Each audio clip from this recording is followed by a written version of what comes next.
कि आप रेल कोसी महासेतु में कितने टाइप के ललन टॉप वाले इंजीनियर को अपला के खड़ा किए, पैसा गर्म किए, माल गर्म किए और आगामी चुनाव में अपना उस पैसे को इन्वेस्ट करेंगे। लगभग 70 लाख हेक्टेयर भूमि पानी में डूबा हुआ रहता है, वहाँ पे हजारों लोगों की जान जाती है, हर साल जान जाती है। उनके लिए मोदी जी ने क्या किया? अगर कोई ड्रामेबाज है तो सबसे बड़ा मतलब नरेंद्र मोदी जी ड्रामेबाज है। क्योंकि बाढ़ हो गए तो लोग कहाँ जाएंगे, आसमान में तो कूदेंगे नहीं, छप्पर पे तो कूदेंगे नहीं, मोदी के तरह हेलीकॉप्टर में तो उड़ेंगे नहीं, तो वही जो कोसी सेतु पुल है उसी पे जाके बस जाएंगे। जो वो रसगुल्ला दिखा करके लोगों को गुलगुल्ला खिलाने का जो काम करते हैं, बाहर से लोग बिहार आए हुए हैं, उनकी स्थिति ऐसी हो जाएगी कि जो पुल बना है ना कोसी सेतु, जिसको रेल महासेतु बोले हैं, उस पे लोग अपनी झुग्गी झोपड़ी बना कर रहना चालू कर देंगे। इसलिए अभी वो उनके पास कुछ नहीं बचा है, उस क्षेत्र में रहने वाले लोगों का पूरा घर मवेशी सब कुछ डूब जाता है। नमस्कार, मैं देव, आप इस समय देख रहे हैं लोकतंत्र टीवी। बिहार की राजधानी पटना है, जहां लगातार आज आपको बता दें कि श्री नरेंद्र मोदी की अध्यक्षता में नीतीश कुमार ने कोसी महासेतु रेलवे ट्रैक का पुल का उद्घाटन किया है। आम जन लोगों पर इसका कितना असर पड़ने जा रहा है, क्या उस पुल पर कौन लोग चढ़ेंगे, वो जो लोग चढ़ेंगे उसकी पॉकेट कितना गर्म होगा, उसकी पॉकेट में कितना पैसा होगा, बिहार चुनाव ये तय करने जा रही है कि इस बार किसकी सरकार। क्या लग रहा है सर, पुल तो बनके तैयार हो गया, आप उस पर चढ़ पाएंगे? आपके पॉकेट में पैसा होगा तब ना। मुझे गाना इस चीज पे याद आ गया कि बरसों रे मेघा मेघा बरसों, लेकिन फिर बाद में सूख जाओ। अभी हाल फिलहाल में जो किशनगंज में जिस तरह से पुल ध्वस्त हुआ, उसमें कितने लोग उसमें जान जा चुकी है। दूसरी चीज़ ये जो अभी जो कोसी महारेल सेतु का जो इन्होंने उद्घाटन किया है, सब ढकोसला है।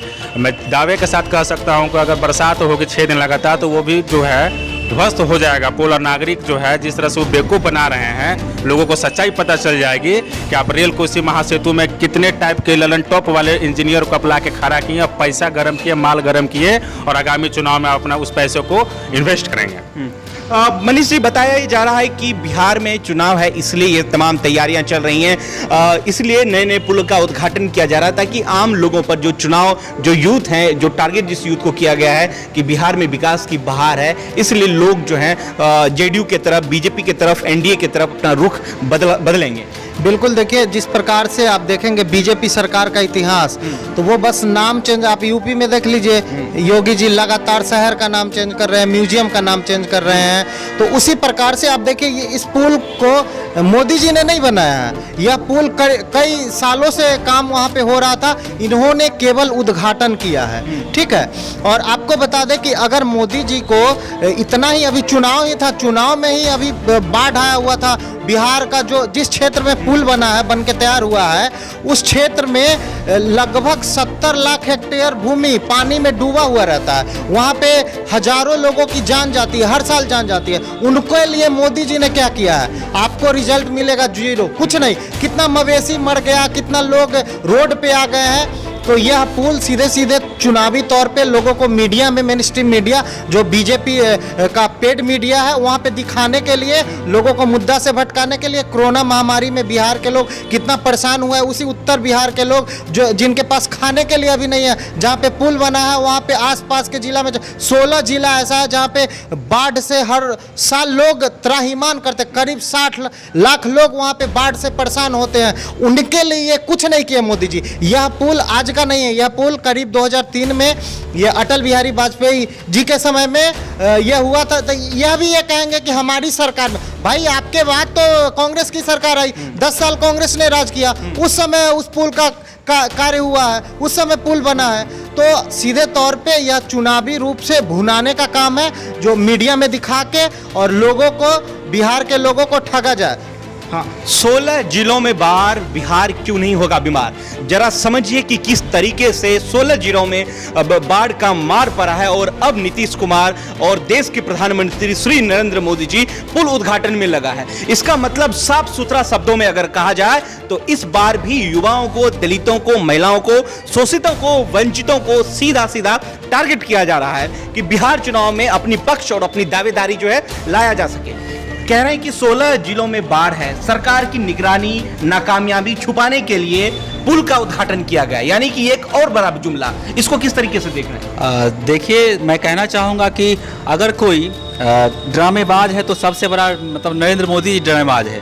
जो वो रसगुल्ला दिखा करके लोगों को गुलगुल्ला खिलाने का जो काम करते हैं, तो एक सवाल है कि चुनाव के समय ही वो क्यों उद्घाटन करने आते हैं। और कोसी का जो क्षेत्र है वो कोसी नदी बिहार का शोक नदी कहा जाता है, और उस पर हर साल मतलब कि लोगों का जीवन अस्त व्यस्त हो जाता है। तो इसके लिए क्या इनका कोई प्लान अपना किए नहीं है। और जैसा कि ये अटल बिहारी वाजपेयी के द्वारा जो सेंक्शन हुआ था, लेकिन उसके बीच में जो काम हुआ 10 साल, वो कांग्रेस के द्वारा काम किया गया। तो ये नरेंद्र मोदी कुछ बड़ी मतलब उपलब्धि नहीं है, ये बस चुनावी मुद्दा को, इसको चुनावी स्टंट कह सकते हैं कि भुनाने के लिए लोगों को हमने ये दिया। तो ये नरेंद्र मोदी बस जितना जो किया धरा किसी का होता है, एक दीवार बना हुआ है उस पर पेंट करके और अपना नाम लिख देते हैं, मोदी लिख देते हैं। हाँ। ये इनका काम है और कुछ नहीं काम है। और सबसे बड़ा सवाल है कि जो परियोजना पे पुल मतलब बना है उसमें कौन लोग होंगे, चढ़ने वाले कौन लोग होंगे, उसमें रोजगार किनको मिलने जा रहा है, उसमें काम करने वाले कौन लोग होंगे, ये बात भी तो मतलब तय करना है। बिहार में कोरोना काल में इतने लोग घर बैठ गए काम छोड़ करके, उनके लिए क्या प्रबंध है। ये मोदी जी अगर कर देते तो बेहतर होता कि अभी लोग गांव में काम ढूंढ रहे हैं, काम नहीं मिल रहा है और लोग फिर से पलायन करने की स्थिति में है, ट्रेन नहीं चल रहा है। तो ये चीज़ कोई बड़ा मुद्दा नहीं है। इससे पहले आपको बता दें कि ये सबसे बड़ी खबर मैं आपको बता दूं कि कल जो है चिराग पासवान ने एक मीटिंग बुलाई थी अपने आवास पर, जहां नीतीश सरकार के खिलाफ एक मोर्चा खोल दिया गया है। आपको ये जानकर ये हैरानी होगी कि पूरे बिहार में जो लोग नीतीश कुमार से त्रस्त हैं, जो लोग एनडीए से त्रस्त हैं, अब जो उनका वोट बैंक है, यानी कि जो SC ST दलित माइनॉरिटी के लोग थे, वो चिराग पासवान के पाले में जा रहे हैं। क्या लग रहा है? आप युवा हैं, नामाकरण चल रहा है, शोक नदी में पुल बांधा गया है, बिहार में कहीं एनडीए के लिए शोक दिवस तो नहीं मनाया जाएगा? बिल्कुल, ये जो इसमें बहुत सारे राजनीतिक दल हैं जो उनके कमियों को जो है जरूर निकालेंगे। और शोक दिवस हम कह भी सकते हैं। शोक दिवस हम इसलिए नहीं कर रहे हैं कि नए नए योजनाएं बन रही हैं, शोक दिवस इसलिए कि बिहार अभी बहुत ही बुरी हालात से गुजर रही है। आप देख रहे हैं लगातार जिस तरह से कोरोना काल से लेकर, चाहे वो बेरोजगारी का मुद्दा हो, चाहे वो शिक्षा के मुद्दा हो, स्वास्थ्य का मामला हो, सब चीज़ में ये सरकार जीरो मतलब फुल्ली जीरो। जो विकास बोल रहे हैं जिस तरह से कि आज विकास होगा, कल विकास होगा, मुझे तो लग रहा है कि जुमलाबाजी के सिवा इनके पास कोई विकास रहा ही नहीं है। ये जुमलाबाजी में विकास ज़्यादा कर रहे हैं और पब्लिक को जो है लगातार बेवकूफ़ पे बेवकूफ़ बनाए जा रहे हैं। इसलिए जुमला दिवस कल ट्रेंड कर रहा था। बिल्कुल, कल एम्प्लॉय डे जो बनाया गया था पूरे बिहार ही नहीं पूरे देश में, इसका आप ट्विटर पे देख सकते हैं जिस तरह से युवाओं का जिस तरह से ये एम्प्लॉय डे बनाया गया है। और ये सच्चाई है, धरातल की सच्चाई है कि आप पिछले 5 साल का रिपोर्ट कार्ड देख लीजिए, आप बेरोजगारी का मुद्दा जो है कितना चरम सीमा पे पड़ा हुआ है।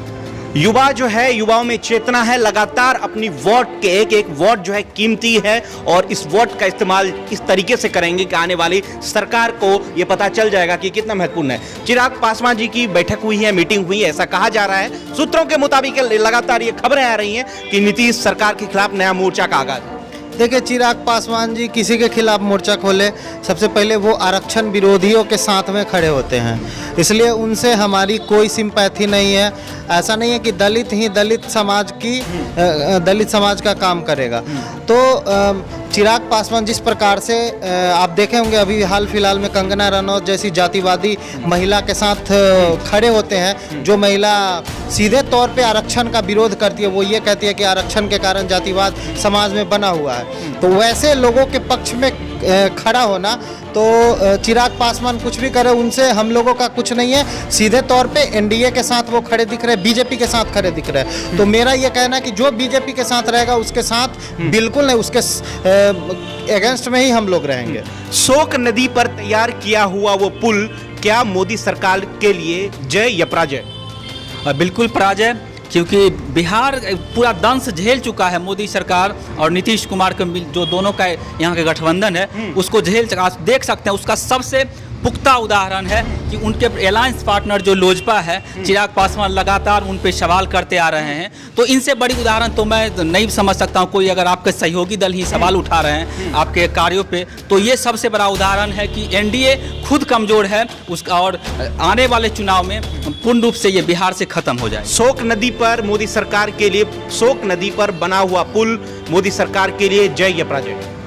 देखिए, सीधे तौर पे पुल बना देने से कुछ नहीं होता है। आप ये बताइए उस क्षेत्र में जो लोग रह रहे हैं, कोसी के अंदर कितने लोग रह रहे हैं, उन लोगों की क्या स्थिति है, वो अभी बाढ़ का दंश नहीं झेल पाए हैं। अभी वो उनके पास कुछ नहीं बचा है। उस क्षेत्र में रहने वाले लोगों का पूरा घर मवेशी सब कुछ डूब जाता है। तो वैसे लोग बिल्कुल इनके खिलाफ रहेंगे और ये बहुत बड़ा, सब लोग समझ चुके हैं, कोसी क्षेत्र के लोग भी समझ चुके हैं कि ये सीधे तौर पे चुनावी चीज़ों को भुनाने का स्टंट है, चुनाव में भुनाने का काम किया जा रहा है। जय या पराजय?